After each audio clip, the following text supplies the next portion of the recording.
যে দীর্ঘ 5 বছর আগে এই ব্ল্যাকটপ রাস্তাটি তৎকালীন আমাদের দলের মধ্যে অনেকেই ছিল, টিএমসি দলের মধ্যে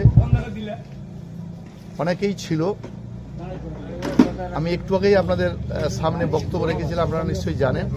মুকুল রায় বাবু থেকে, অধিকারী ফ্যামিলির থেকে অনেকেই থেকে এই রাস্তাটা আমাদেরকে একটা উপহার দিয়েছিল, প্রধানমন্ত্রীর সহযোগিতা রাস্তা। তৎকালীন আমরা করতে গিয়ে অনেক জায়গায় বাধা হয়েছিলাম, কিন্তু অনেকে বাধা সত্ত্বেও পরে পরে তারা বুঝতে পেরে তাদের নিজস্ব জায়গা এবং তাদের নিজস্ব ঘর বাড়ি ভেঙে, মন্দির ভেঙে অনেকেই রাস্তা দিয়েছে, গাছপালা কেটে অনেকেই রাস্তা দিয়েছে। যাদের গাছপালা প্রয়োজন ছিল না কাটার, তারাও রাস্তা চওড়া হওয়ার জন্য কেটে রাস্তা জায়গা দিয়েছিল।